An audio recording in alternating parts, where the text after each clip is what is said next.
یہ صرف اشاعت التوحید ہے، اور اس میں بھی اب بعض افراد پیدا ہو گئے ہیں، بعض افراد پیدا ہو گئے ہیں اثر دوسروں کے، کبھی کبھی بھیڑیں دوسرے چھیڑ سے بھی زکام وصول کر لیتی ہے، تو یہ دوسرے ان کے سامنے جب فتوے والی آتے پڑھو تو کئی افراد جہاں کہتے ہیں تشدد ہو گیا، او میرا بھائی ہم تو فتوہ نہیں لگاتے، قرآن تو پڑھنے دو۔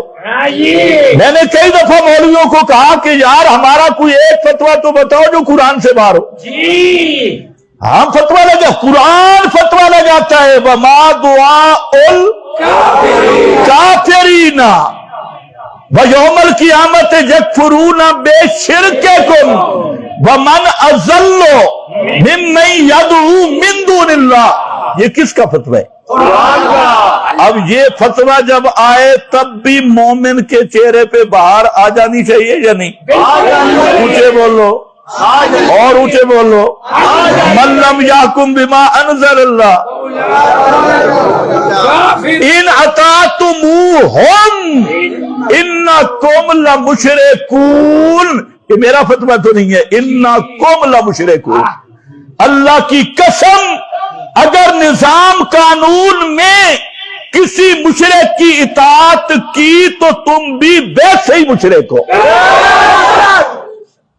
ماشاءاللہ کریں ہم ماشاءاللہ، کہتے ہیں فتوے لگاتے ہیں تو یہ پہچانا ہوگا۔ وَاعْتَصِمُوا بِحَبْلِ اللَّهِ جَمِيعًا، جماعت تب متحد رہے گی، نصاب کتاب اللہ ہوگا، قرآن نصاب ہوگا، اور جب قرآن نصاب ہوگا تو کیل کال چھوڑنی پڑے گی، فرقہ بندیاں چھوڑنی پڑیں گی۔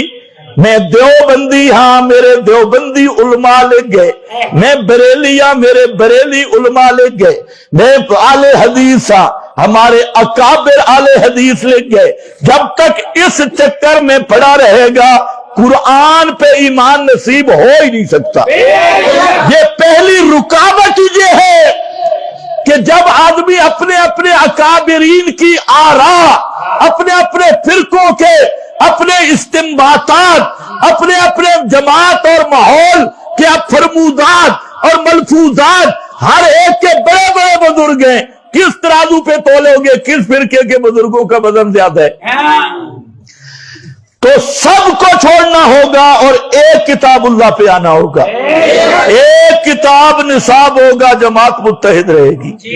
اور جماعت میں تفرقہ تب پڑے گا جب ہر پارٹی اپنے استاد کا قول پیش کرے گی، ہر پارٹی اپنے حضرت جی کا قول پیش کرے گی، ہر پارٹی اپنے ملفوظات پہ کھڑی ہوگی، اور ایک کہے گا میرے اکابر نے جو کیا، دوسرا کہے گا میرے مشائخ نے جو کیا، تیسرا کہے گا میرے بزرگوں نے جو کیا، چوتھا کہے گا میرے پیر نے یہ کیا۔ ہم کہتے ہیں تمہارے بزرگ اپنے مقام پہ قابل احترام ہیں اگر بنتی نہیں تو، اور تمہارے یہ مشائخ سارے اپنے مقام پہ، لیکن اللہ فرما رہے ہیں وَاعْتَصِمُوا بِحَبْلِ اللَّهِ جَمِيعًا، سارے تھامو ساری تھامو، بولو سارے تھامو ساری تھامو، کسی فرقے کا نصاب کوئی اور کتاب نہ ہو۔ اب یہ ریبنڈ والے ساتھی ہم سے ناراض ہو جاتی ہیں، وہ کہتے ہیں جی آپ یہ بات کیوں کہتے ہیں کہ درس قرآن دو؟ ہم اس لیے کہتے ہیں کہ عالمی کتاب قرآن ہے، یہ فضائل اعمال ہے، سوچ لو عالمی کتاب کون سی ہے؟ فضائل اعمال کے بارے میں تو کوئی آیت نہیں ہے، لیکن قرآن تو ہے لِیَکُونَ لِلْعَالَمِینَ نَذِیرًا، قرآن تو ہے ہدی للناس، پیغمبر عالمی، نصاب بھی عالمی، اور عالمی دعوت اس کی ہوگی جس کی دعوت کا نصاب قرآن ہوگا۔ یہ عالمی دعوت ہے، اس لیے میرے ریمنڈ کے دوست ناراض نہ ہوں، خدا کے لیے سوچے، آپ کی خیر خواہی ہے، آپ کی اصلاح ہے۔ تم تو کہتے ہو ہم سیکھنے والے ہیں، ہم سکھائیں تو ناراض کیوں ہوتے ہو؟ ہم تمہیں سکھا رہے ہیں کہ یہ فضائل اعمال یہ عالمی کتاب نہیں، عالمی کتاب اللہ کی کتاب قرآن ہے، اور پیغمبر کا تبلیغی نصاب قرآن ہے، بلغ ما انزل الیک من ربک، تو کہتے کہ اچھا اس میں بھی ایتے ہیں نا، اس میں بھی حدیثیں ہیں نا؟ ہمیں بالکل ایتے بھی ہے، حدیثیں بھی ہیں اور جھوٹ بھی ہے، لیکن یہ جو قرآن ہے نا اس میں جھوٹ نہیں ہے، اس میں میرا سچ ہے۔ جا اب صدق وصدق بھی، صدق بھی، یہ میرا سچ لا ریب کتاب قرآن ہے۔ دوسرا نقطہ اور اصول یہ ہے، جماعت متحد ہوگی اور امت متحد ہوگی تو صرف قرآن پہ۔ توجہ ہے؟ اچھا کسی کو شک نہ پڑ جائے، سنت جو ہے وہ قرآن کی تشریح ہے۔ بالکل سنت کیا ہے؟ قرآن کی تشریح ہے، وہ قرآن کی تفسیر ہے۔ تو قرآن کی عظمت بیان کرنے سے سنت کی نفی نہیں ہوتی۔ یہ جو کئی ہوتے ہیں نا شیطان کے چیلے، جب ہم قرآن کی عظمت بیان کرتے ہیں کہ دیکھیں حدیث کا انکار کر رہے ہیں، حدیث کا انکار، یہ منکر حدیث ہے۔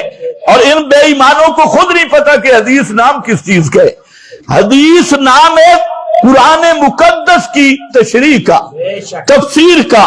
قرآن نے کہا، قرآن مقدس نے کہا اقیموا الصلاۃ، نماز قائم کرو۔ پیغمبر کی سنت نے نمونہ دے دیا۔ نماز کیسے قائم کرنی ہے یہ نبی کی سنت سے پتا چلے گا۔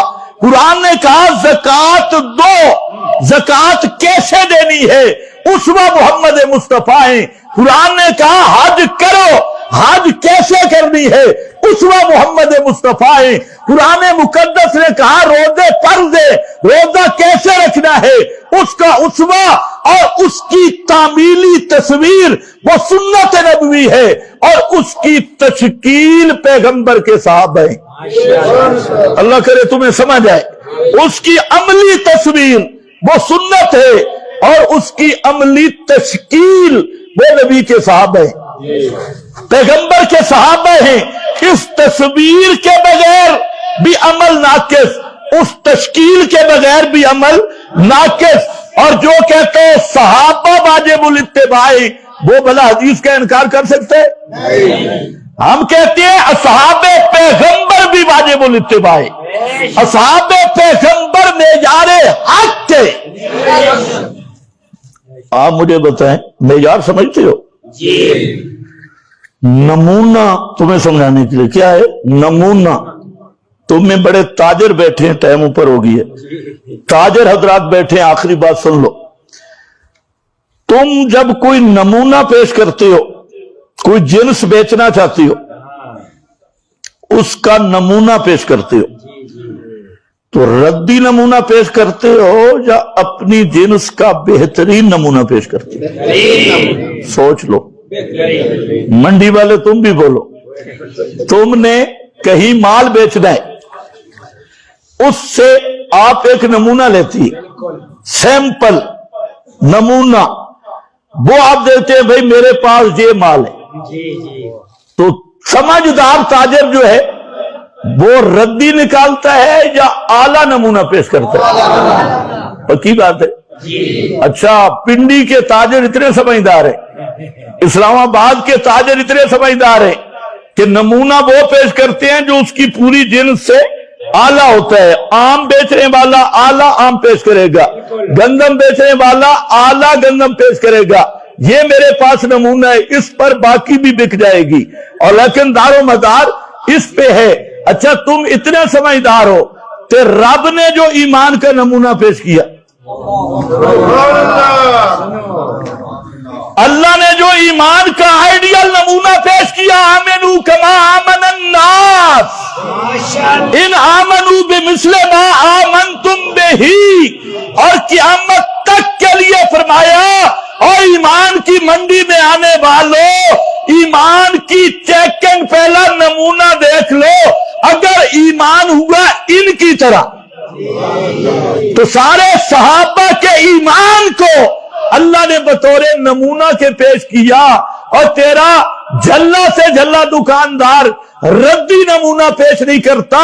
اگر صحابہ کے ایمان میں کوئی شک ہوتا، اور ان کے ایمان میں کوئی کمزوری ہوتی تو میرا رب اصحاب پیغمبر کے ایمان کو بھلا نمونہ کیوں پیش کرتا؟ توجہ ہے؟ نمونہ تب پیش کیا کہ اس ایمان کی نظیر نہ آسمانوں میں تھی نہ زمین میں تھی. ایمان والا تو جبریل بھی تھا، ایمان والا تو میکائیل بھی تھا. اللہ فرماتے نا ایمان لے آؤ جیسے جبریل ایمان لائے، ایمان لے آؤ جیسے میکائیل ایمان لائے. نہیں، فرمایا ایمان اس طرح لاؤ جیسے ابو بکر صدیق کی جماعت ایمان لائی. ماشاءاللہ. اور ساتھ سودا بند کر دیا، فرمایا وہی ایمان قبول ہوگا 1000 دفعہ. اور جو کہے صحابہ ہی مومن نہیں، وہ خود مومن نہیں. جو کہے صحابہ کا ایمان ہی مشکوک ہے، اگر اس کو میں کافر نہ کہوں تو مودی کا کیا قصور ہے؟ اس لیے جو اصحاب رسول کے ایمان پہ شک کرتا ہے وہ ایسا کٹر کافر ہے کہ اس کو کافر نہ کہنے والا بھی کافر ہے. نعرہ تکبیر، شان صحابہ. بآخر دعوانا الحمدللہ.